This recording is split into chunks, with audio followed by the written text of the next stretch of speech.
Amazing, actually. So it's intentional. I mean, this isn't just some tick or something that just popped into his head because he's bummed out that they lost the election so bad. I mean, people need to understand Barack Obama has been a really negative force on this country and on politics and creating so much division. That comes from Saul Alinsky. People forget Barack Obama was teaching rules for radicals. He was teaching about Saul Alinsky at the University of Chicago. That is a hero to him. And one of his rules, among many, that was meant to basically dismantle society and bring about this, liberal utopia.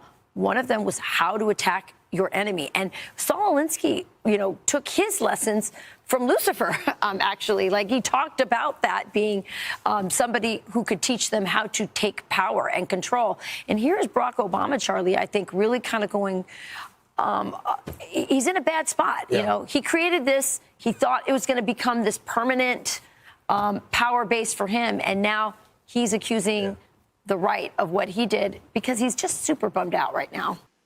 Especially since, as far as they were concerned, the election proved that democracy is pretty far down on people's priority list. There are going to be times, potentially, when one side tries to stack the deck and lock in a permanent grip on power, either by actively suppressing votes or politicizing the armed forces or using the judiciary, the criminal justice system to go after opponents. You guys remember George Stephanopoulos rape-shaming Congresswoman Nancy Mace and spreading lies against President-elect Trump? Here's the controversial interview. Watch. Congresswoman, thanks for joining us this morning. You've endorsed Donald Trump for president. Judges and two separate juries have found him liable for rape and for defaming the victim of that rape. How do you square your endorsement of Donald Trump with the testimony we just saw? Well, I will tell you, I was raped at the age of 16. And any rape victim will tell you, I've lived for 30 years with an incredible amount of shame over being raped. I didn't come forward because of that judgment and shame that I felt. And it's a shame that you will never feel, George. And I'm not going to sit here on your show and be asked a question meant to shame me about another potential rape victim. I'm not gonna do that. It's actually not about shaming you. It's a question about Donald Trump. No, you are shaming me. You've endorsed Donald Trump for president. Right. Donald Trump has been found liable for rape by a jury. Donald Trump has been found liable for defaming the victim of that rape by a jury. It's been affirmed by a judge. It was not a criminal court case, number one. Number two, I live with shame. And you're asking me a question about my political choices, trying to shame me as a rape victim, and I find it disgusting. And quite frankly, E. Jean Carroll's comments when she did get the judgment, joking about what she was going to buy, it makes it harder for women to come forward when they make a mockery out of rape. I just answered your question. What is the answer? He was not found guilty in a criminal court of law.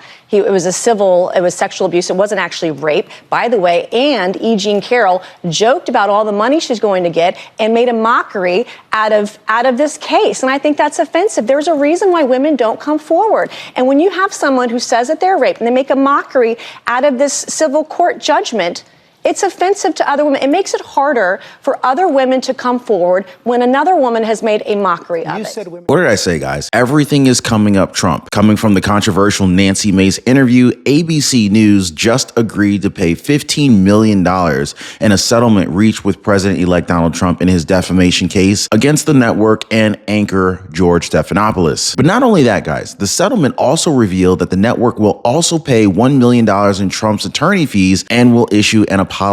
Here's the clip. ABC News and George Stephanopoulos have reached a settlement with President-elect Trump in his defamation lawsuit.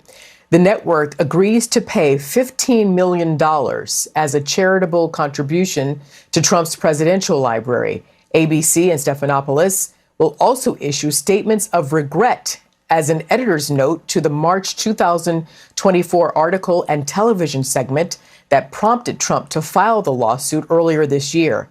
Trump sued Stephanopoulos after he asserted in an interview that Trump was found, quote, liable for rape in a civil case, despite the fact that a jury actually determined Trump was liable for, quote, sexual abuse. which has a distinct definition under New York law. I got more than a few groans and eye rolls, especially since, as far as they were concerned, the election proved that democracy is pretty far down on people's priority list. There are going to be times, potentially, when one side tries to stack the deck and lock in a permanent grip on power. All right, guys, you're going to love this one, folks. It seems like Barack Obama just got hit with some news that he definitely did not see coming. In fact, he is mad at Trump, and it's sending him into a tailspin. After years of thinking he can pull the strings and stack the deck and manipulate the game, reality just slapped Obama across the face. So I'm gonna break it down for you guys. By the way, if you haven't already, definitely take a second, hit the like button for the video. Thank you so much for subscribing. I really do appreciate you guys. Total victory is impossible in a country politically split down the middle. The result is a doom loop of government gridlock, even greater polarization. When I mentioned to a few friends that our foundation would be hosting a forum on democracy and pluralism, I got more than a few groans and eye rolls. Now, while he's out here pointing fingers and ranting about the weaponization of government and polarization, let's be real, guys. He's just bitter because people have finally had enough. Obama thought this little power, this permanent power base was untouchable. But the American people, they had other plans. They spoke loud and clear. And now he's projecting his own sins onto everybody else. And the desperation, I mean, it's just oozing out of every word that he says. And if you thought that you had seen Obama upset before, buckle up, guys, because this meltdown is something you must hear. That is amazing, actually. So it's intentional. I mean, this isn't just some tick or something that just popped into his head because he's bummed out that they lost the election so bad. I mean, people need to understand Barack Obama has been a really negative force on this country and on politics and creating so much division. That comes from Saul Alinsky. People forget Barack Obama was teaching rules for radicals. He was teaching about Saul Alinsky at the University of Chicago. That is a hero to him. And one of his rules, among many, that was meant to basically dismantle society and bring about this, liberal utopia. One of them was how to attack your enemy. And Saul Alinsky, took his lessons from Lucifer, actually. Like, he talked about that being somebody who could teach them how to take power and control. And here's Barack Obama, Charlie, I think, really kind of going, he's in a bad spot. Yeah. He created this. He thought it was going to become this permanent power base for him. And now he's accusing the right of what he did because he's just super bummed out right now. Especially since, as far as they were concerned, the election proved that democracy is pretty far down on people's priority list. There are going to be times, potentially, when one side tries to stack the deck and lock in a permanent grip on power, either by actively suppressing votes or politicizing the armed forces or using the judiciary, the criminal justice system to go after opponents. Barack Obama recently gave a speech in Chicago where he expressed concerns about weaponization of government and polarization of America. In his speech, Obama warned about one side trying to stack the deck and lock in a permanent grip on power by suppressing votes, politicizing the military, or using the judiciary and criminal system, the criminal justice system, to target opponents. Obama's words reflected a worry that democracy was no longer a priority for Americans, saying, since total victory is impossible in a country politically split down the middle, it is a doom loop of government gridlock, even greater polarization. However, Obama's speech is an example of projection. In simpler terms, they believe Obama is accusing his opponents like Donald Trump and his supporters of doing things that Obama himself has done. Accuse your opponent of the sins which you are committing. During Obama's presidency, there were incidents like the IRS targeting conservatives under Lois Lerner and the DOJ monitoring Fox News reporters. These actions, they argue, set the stage for what they're now calling the weaponization of government. Yeah, and it is total projection. It's also desperation. That's the thing that is so striking to me about that entire, all those remarks that he made, that entire speech or whatever it was.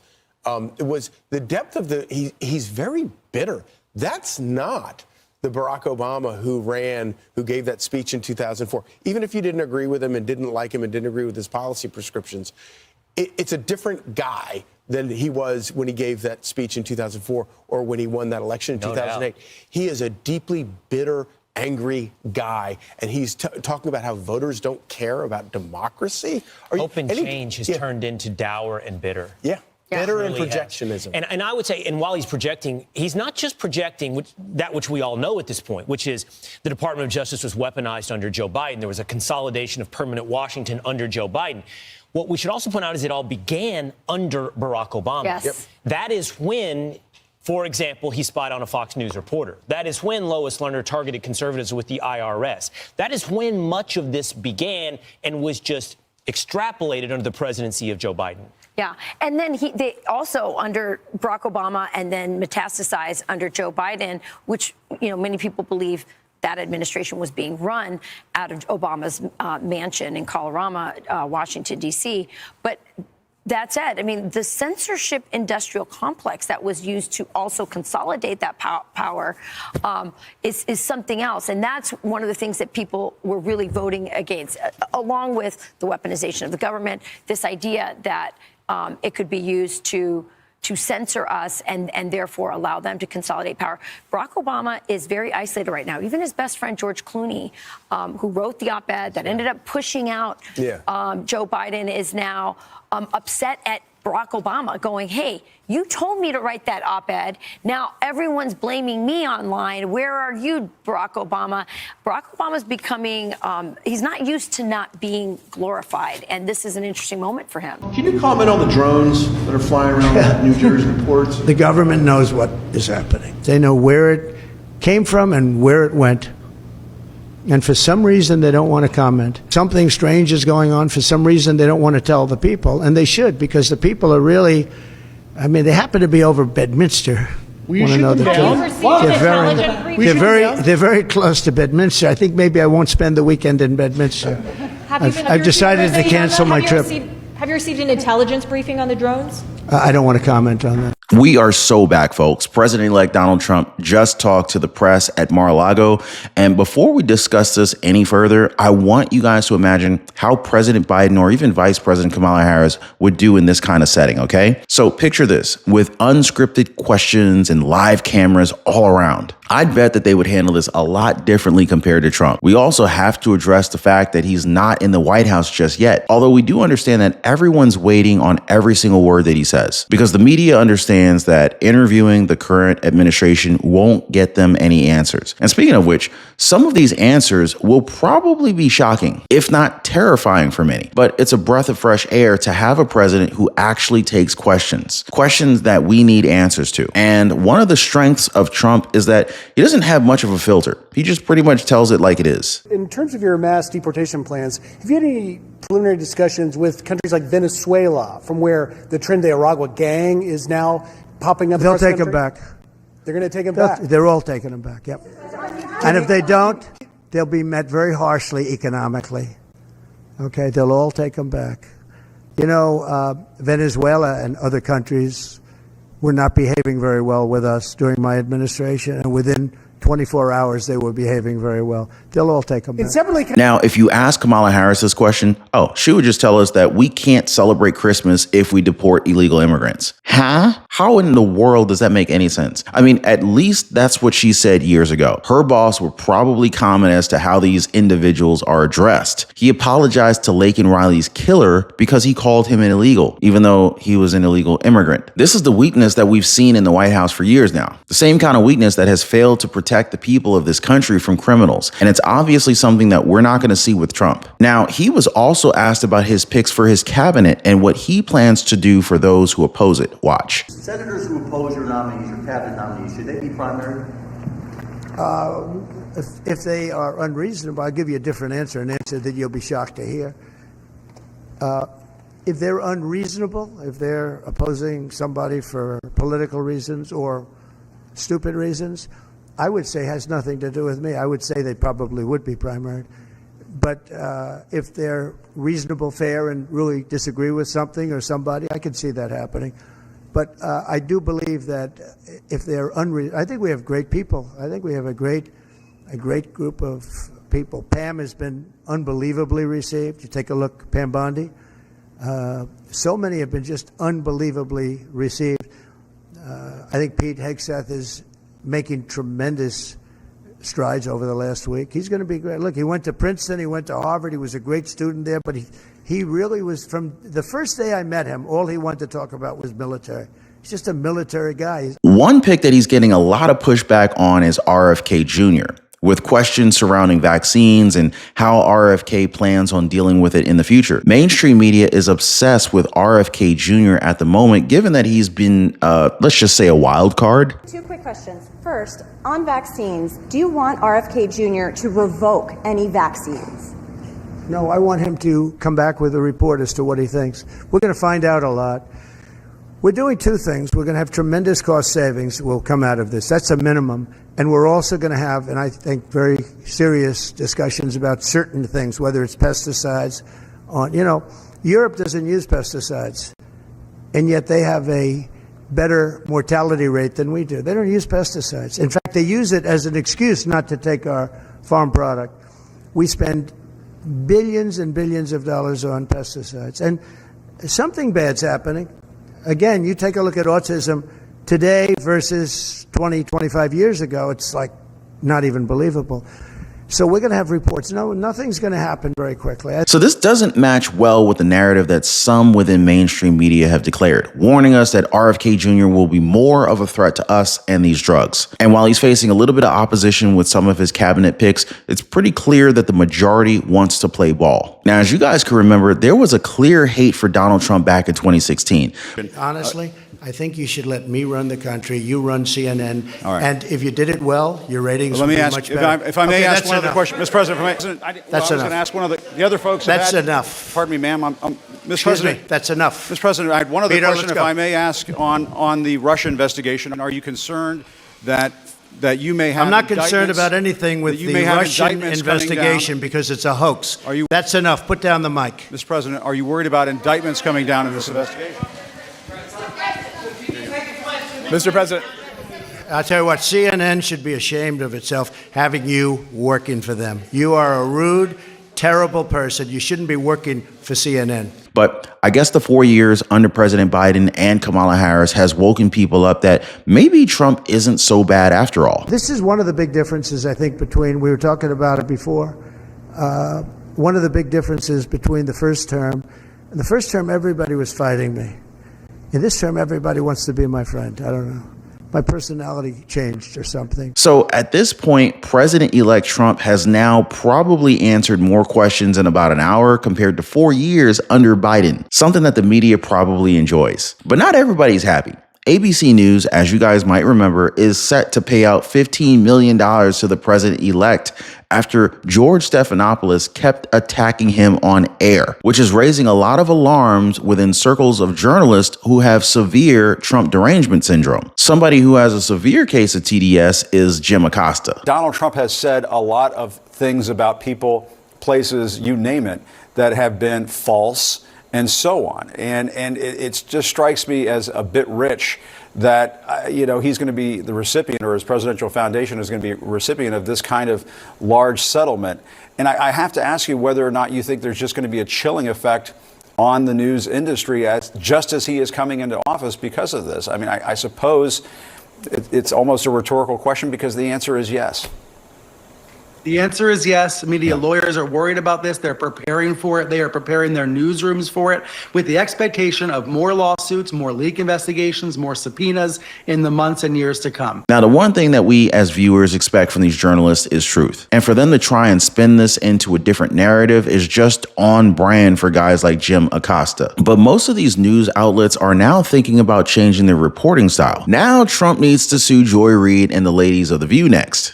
I think he should probably just just sue everybody who called him Hitler on air. Brian Stetler, CNN chief media analyst, commented on the news. Now, watch and see just how hard he's trying to spin this in favor or in their favor and try to make Trump look bad. Check this out. One word comes to mind, the word emboldened. Trump and his team is going to be emboldened by this settlement by ABC, because rather than fight this out any further, rather than trying to go to trial, ABC is choosing to settle. What does that mean? Maybe that means ABC had embarrassing emails or text messages or other material that was going to make the network look bad. Remember, that's one of the reasons why Fox News settled against Dominion last year. Sometimes networks settle because they don't want to drag it out any further and get embarrassed in the court of public opinion. But regardless of ABC's rationale, and they won't say why exactly they decided to reach this settlement, it will embolden Trump and his allies, who, as you've said, have shown they want to use the courts in order to achieve certain outcomes they want. In this case, they believe justice is being done by holding ABC accountable. Others would say this is a form of lawfare where you're using the courts to tie up news outlets and embarrass them and cost them, in this case, millions of dollars. I'm really struck, Jessica, by the dollar figure, by the way, $16 million. That's a lot of money for any news outlet to be paying out. And that's going to have, I think, far-reaching ramifications. Well, darn right, President-elect Trump should be emboldened. I think they're forgetting that he has the backing of 77 million Americans from the historic election that won him not only all of the swing states, but also the popular vote. Now, this is the first in a long, long time for the Republican Party. And the nerve of these mainstream media news networks to kind of bring up the idea of lawfare. Are you freaking kidding me? Trump's been the clear victim of Democratic lawfare since 2022. But do they talk about that? No, sirree, Bob.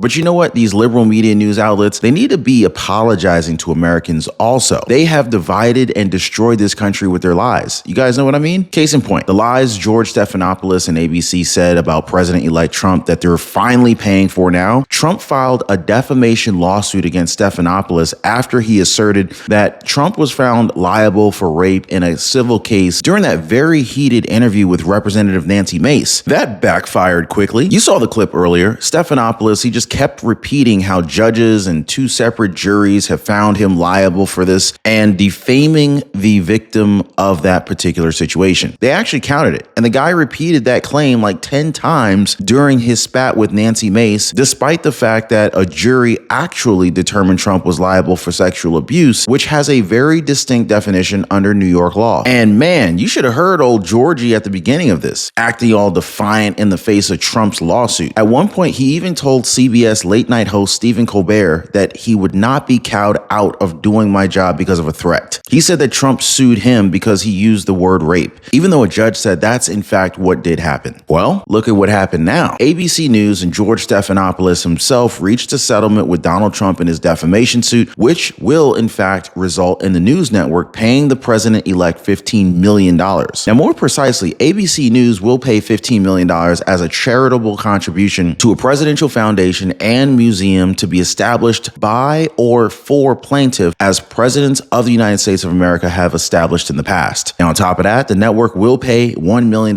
in Trump's attorney fees. Oh, and this last part is where it really gets juicy here. Stephanopoulos and ABC News also had to issue statements of regret as an editor's note at the bottom of a March 10th, 2024 online article. So the note says ABC News and George Stephanopoulos regret statements regarding President Donald J. Trump made during an interview by George Stephanopoulos with Representative Nancy Mace on ABC's This Week on March 10th, 2024. And the cherry on top, ABC News ate crow and they had a smile about it. They said the network was pleased to have concluded the case. The $16 million settlement from ABC and George Stephanopoulos is just the latest of a string of legal victories for our President-elect Trump and his legal team. Just recently as well, federal judge Tanya Chutkan granted special counsel Jack Smith's recent request to dismiss his very own case against Trump related to the 2020 presidential election. Jack Smith also tossed his appeal in the classified records case after a federal judge dismissed the charges altogether in July, ruling that he was unlawfully appointed as special counsel. I mean, what a slap in the face for Jack Smith, right? Having to toss your own case and then file for its dismissal? What a lame dude, right? That's gotta hurt. Meanwhile, our president-elect is finally being vindicated in this ridiculous but wide-spreading lawfare campaign against him. We just have a last couple holdouts in persons of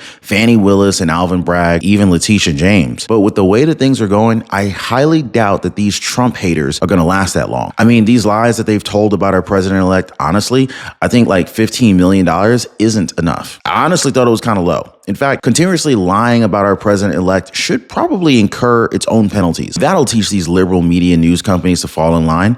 But what do you guys think? Drop a quick yes in the comments down below. Also hit the like button to show your support. And I highly recommend subscribing to the channel and tapping that notification bell if you guys have not already. That way you guys can stay on top of the story and all other news is coming from our soon to be great again country. You know what I mean? Now, don't go anywhere yet, guys. We are just halfway through this one and we're continuing with the discussion right now. All right, so let's talk a little bit more about the liberal media coverage against President-elect Trump because we got some actual numbers proving how biased these news networks have been. As a news study put it, coverage on ABC, CBS, and NBC News of the presidential race between former President Trump and Vice President Kamala Harris has been the most lopsided in history. Now, according to the Media Research Center, Kamala Harris has received 78% positive coverage on broadcast evening news since July versus Trump, who has been the subject of 85% negative coverage on the same news networks. Bias much? Now, this was even greater than in 2016 when both Trump and then challenger Hillary Clinton received mostly negative news coverage, 91% negative for Trump, 79% negative for Clinton. Also greater than in 2020 when Joe Biden was treated to 66% positive coverage versus 92% negative for Trump. So yeah, guys, you know they were hard for this one. In fact, the MRC reported that ABC, CBS, and NBC have spent more than 200 minutes of airtime, most of it negative, meanwhile glossing over on, in many cases, outright ignoring controversies related to Harris, such as plagiarism accusations and allegations surrounding her husband, Doug Emhoff. Things took a turn for the worse after the debate between Kamala Harris and Donald Trump in September. In fact, the report found that the date that Harris entered the race on July 21st through September 10th, she received 353 minutes of network evening news coverage, virtually identical to the 355 minutes that was given to Trump during the same period. And since then, however, TV has focused nearly twice as much attention on Trump as Harris, 398 minutes for the former president, compared to just 230 minutes for the vice president. Sounds good on paper, right? But according to the MRC, the additional airtime for Trump was hardly meant as a gift. Instead, it reflected the network's intensive focus on Trump controversies, providing opportunities for negative news coverage. Roughly 31% of the 753 minutes of evening news spent on Trump since July 21st spotlighted his personal controversies. So basically, they're comparing it to barely 5% of Kamala Harris's airtime of 28 minutes out of a total of 583 minutes of coverage that was spent on similar topics. Now, we all heard it and we all saw it. The news networks repeatedly cited January 6th and Trump's claim that the 2020 election was rigged while labeling him as a danger to democracy. But did we hear anything of that level about Kamala Harris? No, of course not. Instead, over 14 weeks, evening news viewers heard a scant 5 minutes, 22 seconds of GOP criticisms that she's just too liberal, barely 1/6 the airtime that was spent on the claim Trump is a fascist. Plus, they said that none of this news coverage included any criticisms of Kamala Harris from either network reporters or nonpartisan sources. So yeah, their official conclusion, the media coverage over the 3 months is more lopsided than that of any presidential election in the modern media age. Now, take note, guys, this report came out before President-elect Trump won by a landslide. But you know what they said? That if Trump regains the White House, the media's campaign against him, it will have accomplished nothing except further erosion of their own reputations. Fast forward to now, they're indeed seeing how this large-scale media smear campaign against President-elect Trump no longer has any effect on the American people. We're smarter than that. Thanks to additional platforms like YouTube, like this one, like X, like TikTok, we're able to actually share real news and get real truth out and not be subject to only getting our news from mainstream media. This is why their ratings are sucking. We, the people, have grown immune to the scare tactics and the fear mongering by the liberal media. And the overwhelming majority of American voters, 77 million strong, mind you, rose up on November 5th and chose to make America great again. Am I right, guys? The truth shall set us free and all that. See, people finally became free once they understood the truth of what our mainstream media is, rather than the front that it hides behind. Now, as you guys saw from the likes of George Stephanopoulos and networks like ABC and CBS and NBC, they have in fact prioritized bias over truth as outlets propagandize for one particular political party, regardless of what the real deal is. Ever since 1973, Gallup poll has polled Americans annually to measure their trust in the media. Well, guess what? Last year, only 32% actually said that they trusted mass media as being a great deal or a fair amount to report the news in a full, fair, and accurate way. Yeah, so basically only 32% of America actually trust mainstream media news. Why am I not surprised? This is a return to 2016's low. And despite our mainstream media's obvious preference for the Democratic Party, only 58% of Democrats trust the industry. So that's crazy. They pander to the Democratic Party and only 58% of Democrats still trust them. Isn't this crazy? Now, me personally, I know a lot of people who woke up to our current media's misleading and frankly cruel nature based on how lopsided and unfair they've treated President-elect Trump. A lot of them compare it with their treatment of Barack Obama and far worse than their coverage of previous Republican presidents. And sure, they blame Trump's attacks on the press, but the trend toward disillusionment has been building for decades. Trump didn't command me to become skeptical of the mainstream media. Instead, they revealed themselves to be untrustworthy through their violent rhetoric against him as a presidential candidate and now as the president-elect. Trump derangement syndrome is what they call it, and based on what we talked about today, it looks like mainstream media is definitely suffering from TDS. But hey, let me know what you guys think. Should President-elect Trump clean house in the media as well? Should they suspend the licenses of these biased news networks? Just drop a quick yes or no in the comments down below, guys. Let's make a conversation out of it. I mean, we can totally circle back on this topic in a future video if you guys want to. I would definitely be up for some more discussion about how Trump's enemies are finally getting what's coming to them. You know what I mean? So just make sure you stay subscribed to the channel, have your notification bell turned on so you don't miss out on any of our future updates. Oh, and speaking of that, don't forget to check out our other videos on the channel. I just uploaded one recently of a FBI director, Christopher Wray, running away before Trump and Kash Patel get a chance to go after him for what he did to the agency. Oh yeah, definitely check that one out after this one. Thanks so much for hitting the like button and subscribing. We'll see you guys next time.